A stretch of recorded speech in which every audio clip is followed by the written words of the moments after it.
بسم الله الرحمن الرحيم. السلام عليكم ورحمة الله وبركاته. أهلا ومرحبا بكم أحبتي في كل مكان، في حلقة تعليمية من ضمن حلقاتنا التعليمية الخاصة بنا على قناة مصطفى النداوي صخر للبرمجيات. طبعا وهذه القناة الخاصة بتعليم كل ما هو يخص علم الحاسبات من برمجيات منوعة، وكذلك من أجهزة ذكية مختلفة. حلقاتنا التعليمية الماضية تناولنا فيها مجموعة من البرامج. آخر حلقة تعليمية لنا كانت هي تخص طلبتنا الأحبة، خاصة في المرحلة الإعدادية الذين يدرسون مادة الحاسوب. حلقتنا كانت بعنوان طريقة تحميل وتنصيب لغة الفيجوال بيسك الإصدار السادس. سنبدأ على بركة الله سلسلة من الدروس الخاصة بلغة الفيجوال بيسك الإصدار السادس لطلبتنا الأحبة. هذه الدروس ستغني أو ستفيد طلبتنا الكرام الذين يعانون من مشكلة المادة أو الشرح العملي. فقد تكون بعض المدارس لا يتوفر فيها مختبر حاسوب، أو هناك عوائق تعيق مدرس المادة من تناول المادة بشكل عملي. فإن شاء الله هذه الدروس ستغني الطالب عن الشرح العملي، وسينظر أمامه شرحا عمليا متكاملا بواسطة شرح اللغة وفتحها على سطح المكتب، وشرح الأدوات وجميع النوافذ الموجودة في اللغة. طبعا في الدرس الماضي كما أسلفت تناولنا تنصيب لغة الفيجوال بيسك وكيفية عمل أيقونة على سطح المكتب. في هذا الدرس سنأخذ بعون الله سبحانه وتعالى الحلقة الأولى من حلقات لغة الفيجوال بيسك بأبسط صورة، لغة الفيجوال بيسك الإصدار السادس بأبسط صورة، ودرسنا سيكون الدرس الأول. هذا الدرس كما أسلفت سيخص الطلبة الكرام الذين يدرسون مادة الحاسوب للصف الرابع الإعدادي والخامس الإعدادي. سيكون هذا الدرس بمثابة بدء لمنهج الرابع الإعدادي ومراجعة لمنهج الخامس الإعدادي. نبدأ على بركة الله. تشغيل لغة الفيجوال بيسك بالنقرة المزدوجة على الأيقونة الخاصة بها. تفتح لدينا لغة الفيجوال بيسك كما تلاحظون أحبائي. هذه لغة الفيجوال بيسك. لإنشاء مشروع جديد بلغة الفيجوال بيسك نبقي الاختيار على هذه الأداة، وهي الأداة ستاندرد EXE. نبقي الاختيار هنا ونضغط على Open. بعد الضغط على Open ستفتح لنا أو ستظهر لنا نافذة الفيجوال بيسك بكل مكوناتها التي ترونها أمامكم. لاحظوا أعزائي، هذه لغة الفيجوال بيسك كانت تسمى سابقا بلغة البيسك. وكانت لغة البيسك صورتها كالتالي. أنا هيأت صورة للغة سابقا. هذه لغة الفيجوال بيسك التي كانت تعمل على الدوز بالإصدار رقم 1. هذه لغة البيسك. لاحظوا كانت هذه اللغة يعملون بها على نظام الدوز. بعد تطور أنظمة التشغيل وظهور نظام النوافذ كان لابد من تطوير لغة الفيجوال بيسك بحيث تصبح أيضا لغة ذات أدوات مرئية كما تلاحظون أمامكم. طيب، طبعا اللغة من إنتاج مؤسسة مايكروسوفت. نبدأ على بركة الله شرح مكونات نافذة لغة الفيجوال بيسك. أول مكون هو مكون يسمى شريط العنوان، وهذا شريط العنوان يحتوي على اسم البرنامج المفتوح والذي يسمى مايكروسوفت فيجوال بيسك، واسم المشروع وهو الاسم الافتراضي يكون بروجكت 1، والحالة التي يكون عليها المشروع وهي حالة التصميم. وهناك حالتين سنتناولها إن شاء الله أثناء درسنا وأثناء ما عملنا أثناء إعطاؤنا مثالا مبسطا لاستخدام اللغة.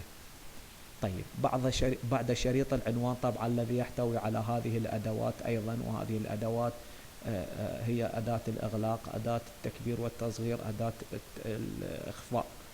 بعدها شريط القوائم، لاحظوا هذا هو شريط القوائم كما تلاحظون أمامكم، وهذا أسفل منه هو شريط الأدوات كما تلاحظون، أسفل منه شريط الأدوات. على يسار النافذة ترون صندوق أدوات التحكم، على يسار النافذة هنا ترون صندوق أدوات التحكم، وهذا صندوق أدوات التحكم هو الصندوق الذي يحتوي على الأدوات التي من خلالها أستطيع أن أقوم بتصميم المشروع الخاص بي. هنا نافذة التصميم كما تلاحظ، هذه نافذة التصميم، نافذة تصميم المشروع، وتحتوي على فورم 1 النموذج الأول فورم 1، وهو الاسم الافتراضي للنموذج الذي سأقوم بوضع هذه الأدوات عليه لكي يكون بمثابة طاولة للأدوات لكي تحوي مكونات المشروع الذي أعمل على تصميمه. أأتي هنا أجد نافذة متصفح المشروع، هنا نافذة متصفح المشروع. لاحظ لدي بروجكت 1، وفي داخل البروجكت 1 هذا كله بروجكت 1، في داخل البروجكت 1 موجود عندنا فورم 1. هنا نافذة الصفات، لاحظ أنا أقوم بتحديد الفورم 1، فظهرت لدي هنا فورم 1 هذه الصفات من خلالها أستطيع أن أتحكم بصفات النموذج، وكذلك صفات الأدوات التي أستخدمها في داخل النموذج أو في داخل لعمل المشروع مالتي في داخل النموذج. هنا نافذة تخطيط النموذج كما تلاحظ، هذه تسمى نافذة تخطيط النموذج، وسأوضح الفائدة منها أثناء شرح المثال.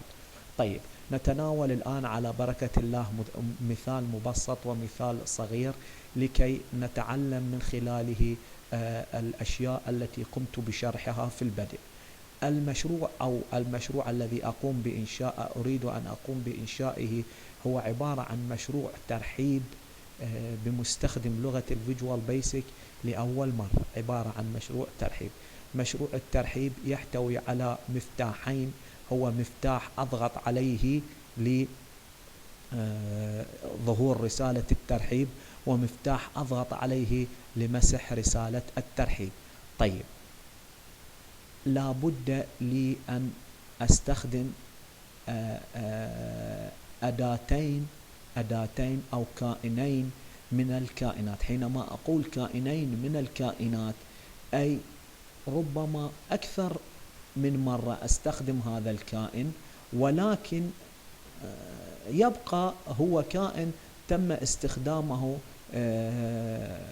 في البرنامج.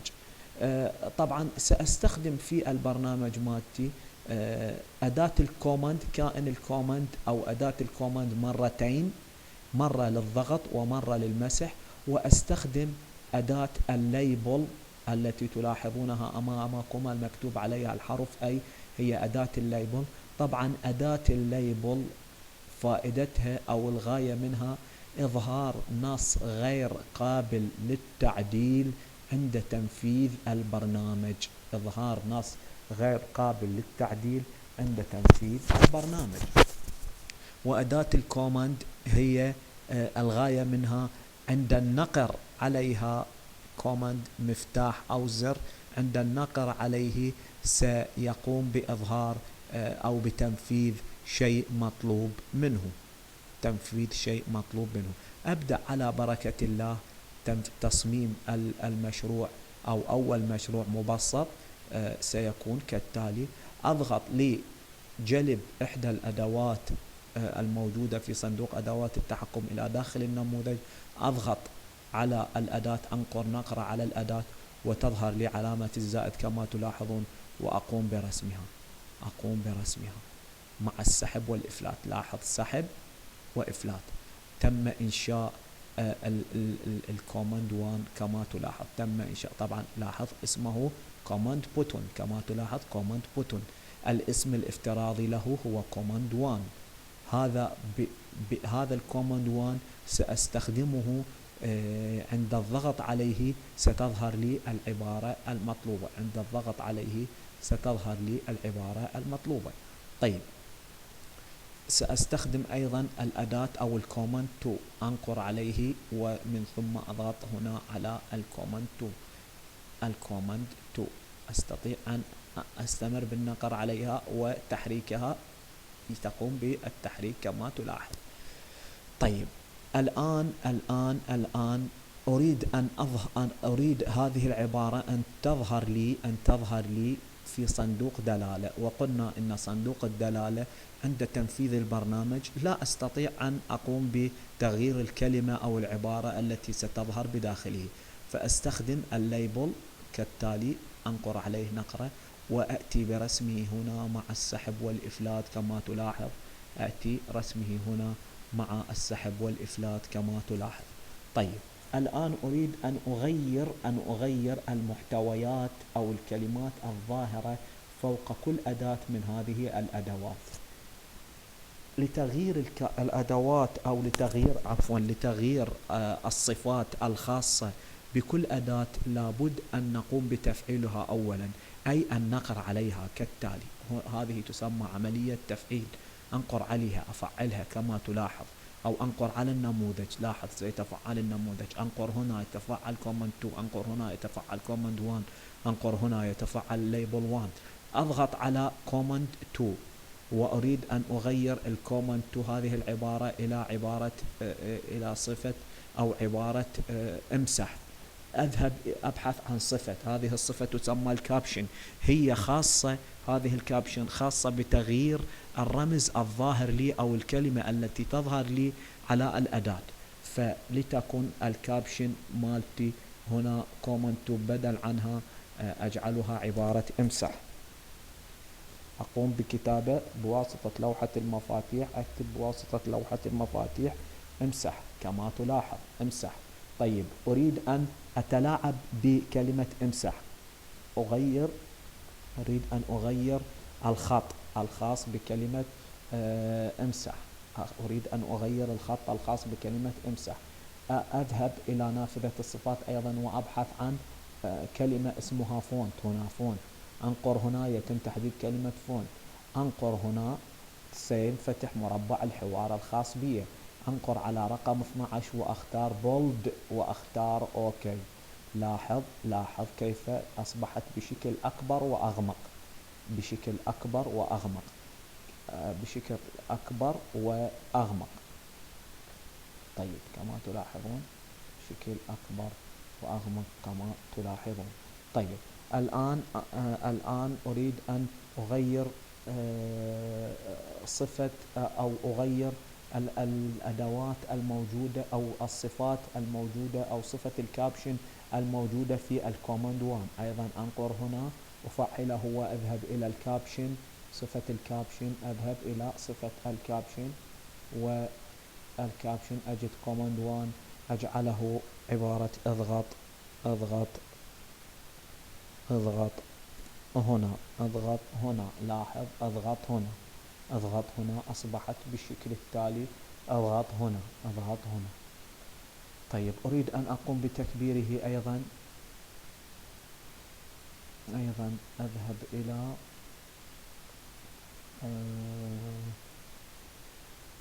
فونت. أين الفونت؟ هذا هو الفونت. طيب، أريد أن أغيره أيضا أجعله بالرقم 4 وأبقيه كما هو، عفوا 14 وأبقيه كما هو. لاحظ أصبح بالشكل التالي.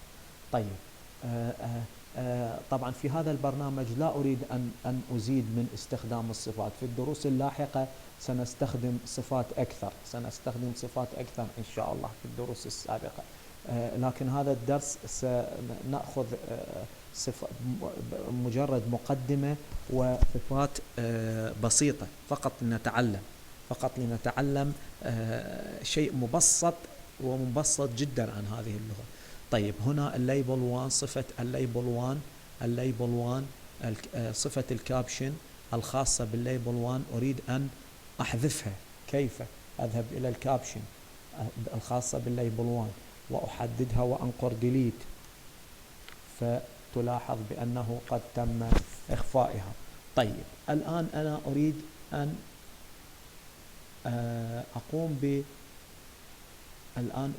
أقوم عندما أنقر على عبارة اضغط هنا تظهر لي هذه هنا عبارة hello in Visual Basic 6.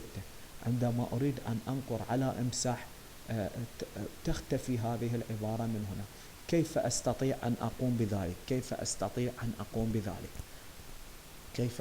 أن أقوم بهذه الطريقة؟ لكي أقوم بهذه الطريقة لا بد أن أذهب وأقوم باستخدام ما يسمى الأكواد أو الشفرات وإعطاء أو أوامر أقوم بإعطائها للأدوات الموجودة لكي يتم تنفيذ ما مطلوب من الأدوات الموجودة عندي في المشروع. إذن سأبدأ الآن باستخدام الأدوات. نحن قلنا بأن صفة الكابشن هي مسؤولة عن إظهار أو عن العبارة التي تظهر على الأداة. طيب أنا أريد عندما أنقر على اضغط هنا تظهر عبارة في الليبل 1 هي مرحبا بك في الفيجوال أو hello in Visual Basic 6. طيب عندما أضغط على command 1 تظهر لي عبارة hello in Visual Basic في الليبل 1. طيب إذن للدخول إلى نافذة الأكواد للدخول إلى نافذة الأكواد الخاص بكوماند 1 أنقر على كوماند 1 نقرة مزدوجة وهو في مرحلة التصميم. لاحظ نحن في مرحلة التصميم، أضغط على كوماند 1 نقرة مزدوجة في مرحلة التصميم. لاحظ انفتح الآن أمامي نافذة الأكواد. طيب أنا ماذا أريد؟ لاحظ private sub command click هذه تظهر، وand sub تظهر أمامي أيضا مباشرة. هذه يضعها البرنامج أمامي. أي ما معنى هذا؟ معناه إنه في الحدث كليك يعني في النقر اجعل كوماند 1 يقوم بتنفيذ الأمر الذي سنقوم بإعطائه. ما هو الأمر الذي سأقوم بإعطائه الآن؟ اجعل أكتب بالعربي أغيره إلى الإنجليزي. اجعل ليبل 1 وهو هذا ليبل 1 هذا الموجود أمامكم. اجعل ليبل 1 دوت نقطة كابشن. لاحظ ظهر مباشرة. أستطيع الآن أن أختار سبيس يختاره مباشرة. سبيس اختاره. اجعل صفة الكابشن لليبل 1 هي تساوي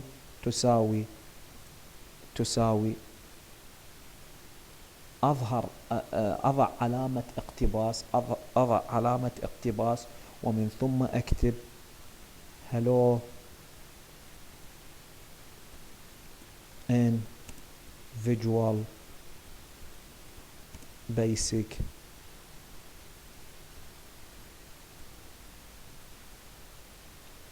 لأجعل البي باللغة كابيتال لتر hello in Visual Basic 6.0 ومن ثم أغلق علامة الاقتباس هذه. طيب hello in Visual Basic 6.0. إذن صفة الكابشن للليبل 1 هي هلو individual basic 6 في الحدث كليك للأداة command 1 هذه الأداة command 1. لاحظ الأداة command 1 أنا الآن أفعلها. لاحظ النيم هي command 1. النيم command 1. لاحظ عزيزي النيم هي command 1. طيب لأتي أغلق نافذة الشفرة. كيف أغلق نافذة الشفرة؟ نافذة الكود بالنقر هنا، وسأبدأ باختبار هذه العملية مالتي. اختبار العملية التي قمت بها الآن. سأختبر العملية التي قمت بها الآن. نحن الآن في مرحلة الديزاين. سأختبر العملية بالنقر هنا. لاحظ ظهر عندي ستارت. حينها ستصبح هذه في حالة رن. هذه العبارة تتغير إلى رن.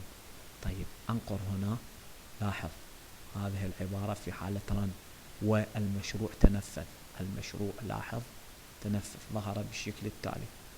أضغط هنا. لاحظ ظهرت عبارة Hello Individual Basic 6. Hello Individual Basic 6. طيب الآن لأنقر على امسح. لاحظ لم يحدث شيء. لماذا؟ لأنني لم أغير أو لم أكتب الكود الخاص بالكوماند 2. لم أكتب الكود الخاص بالكوماند 2. لم أعطي أمرا للكوماند 2. فالآن في حالة رن. لإيقاف البرنامج أنقر هنا. لإيقاف البرنامج والعودة إلى حالة التصميم أنقر هنا.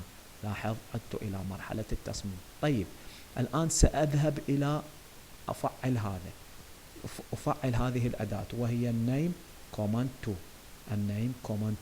أنقر عليها نقرة مزدوجة. طيب لاحظ هذا الأمر خاص بالكود، هذا خاص بالكوماند 1. عند النقر في الحدث كليك للأداة كوماند 2 اجعله يمسح لي ما موجود في داخل الليبل 1. يعني اجعل صفة الكابشن للليبل 1 فارغة. كيف؟ طيب ببساطة سنعمل التالي. سأقوم بنسخ هذا الأمر. أقول له كوبي، أعيد نفسه هنا بيست. طيب أنا أريد هذه العبارة تختفي. فكيف؟ أقوم فقط بمسح هذه العبارة. لاحظ أعطي ديليت. أجعل تو كوتيشن فارغة، يعني علامتي اقتباس فارغة. طيب الآن سأذهب وأختبر المشروع مالتي. الآن صفة الليبل 1 عند النقر على الكوماند 2 اللي هو امسح يجب أن يخفي ما موجود في Hello Individual Basic 6، أو يجب أن يخفي عبارة Hello Individual Basic 6. طيب سأتي الآن أقوم بتنفيذ البرنامج. لاحظ أضغط هنا. طيب اضغط هنا، ظهر لي Hello Individual Basic 6. امسح، مسحت. أكرر، أضغط هنا Hello Individual Basic 6. امسح، قام بمسحها. طيب العمل الآن عمل ممتاز ورائع جدا، وتم تصميم المشروع مالتي. لأقوم ببعض التغييرات شوية على الصفات الخاصة بالمشروع. أنقر هنا طبعا للعودة إلى مرحلة الديزاين. طيب الآن هذا ليبل 1 دوت كوبيشن. أريد صفة الخط شوية تتغير، تكون أكبر، الخط يكون أكبر. فونت طبعا الآن لا يظهر شيء، ولكن في مرحلة التنفيذ سيظهر. فونت أجعله 14 وأجعله بولد وأقول له أوكي. طيب أريد أيضا، لاحظت بأنه يظهر في اليسار. يعني المحاذاة مال العبارة الظاهرة تظهر يسار الليبل 1. أنا أريد أن أجعلها في الوسط. أذهب إلى صفة تسمى الألاينمنت. alignment هنا alignment هنا أختار center. ألاحظ right justify left justify center، أختار السنتر. طيب الآن أيضا أريد صفة الباك كلر. يعني صفة هذه الأداة. شوف، بما أنه أنا مفعل الليبل 1 فكل هذه الصفات تخص الليبل 1. الباك كلر أريدها تصبح بلون آخر، وليكن اللون السمائي هذا الذي تلاحظونه أمامكم. طيب صفة الفور كلر، الفور كلر، وهي صفة الخط الذي سيظهر عند تنفيذ البرنامج. لنجعله باللون الأصفر. الآن سأأتي وأنفذ البرنامج. لاحظ، اضغط هنا، ظهرت، أصبحت بالشكل التالي. Hello in Visual Basic الإصدار السادس. امسح، قام بمسحها. للعودة إلى مرحلة التصميم أنقر هنا أيضا. طيب الآن هذه نافذة التخطيط، قلت لكم إن شاء الله سأستفاد منها عند تنفيذ أو عند المثال، شرح المثال مالتي. لاحظ، عندما الآن في تنفيذ المشروع لاحظ بأنه تظهر عندي التنفيذ هنا، يظهر عندي أقصى يسار سطح المكتب. طيب إذا أتيت بالنافذة وسحبتها كما تلاحظ الآن وجعلتها هنا، لاحظ أن التنفيذ سيحدث عندي تقريبا في وسط النافذة. هذا المشروع الخاص بي يا أعزائي. لاحظ حالات المشروع هنا أصبح رن. أضغط امسح. عند النقر على هذه الأداة حالة البريك، حالة الإيقاف المؤقت. طبعا عندما أختاره من هنا حالة الإيقاف المؤقت، لاحظ لا عندما أنقر لا يظهر شيء. لاحظ عزيزي، لا أنقر. هنا أرجع إلى مرحلة التصميم. لاحظ هنا مرحلة التصميم، لاحظ، أو حالة التصميم.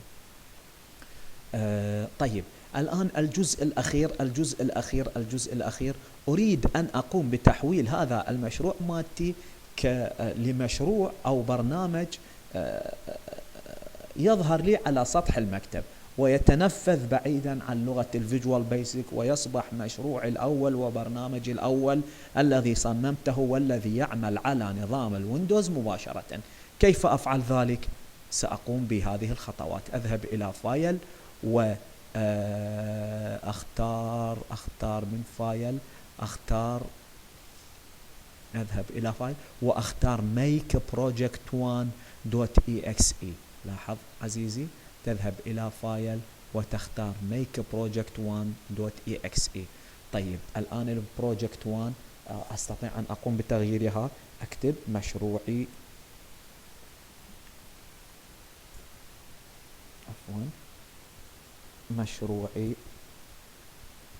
الأول، أو لا أقول مشروعي بل أقول برنامجي الأول. طيب وأختار سطح المكتب، هو موجود سطح المكتب، وأضغط أوكي. لاحظ تبدأ الآن عملية المقارنة ومن ثم تحويله إلى ملف تنفيذي يعمل على لغة الفيجوال بيسك. طيب الآن سأقوم لاحظ برنامجي الأول هنا، أيقونة خاصة به، أنقر عليه نقرة مزدوجة يفتح كالتالي. أضغط هنا Hello in Visual Basic وامسح، يمسح. أضغط هنا Hello in Visual Basic، يمسح. ومن هنا أستطيع أن أقوم بإغلاق البرنامج مثل أي برنامج عادي. أحبائي، هذا هو درسي الأول للغة الفيجوال بيسك بأبسط صورة. طلبتي الكرام، أحبائي الكرام، الطلبة الأعزاء في كل مكان، أتمنى أن أكون قد وفقت في شرح الدرس الأول، وأتمنى لكم الاستفادة منه. شكرا جزيلا لمتابعتكم، والسلام عليكم ورحمة الله وبركاته.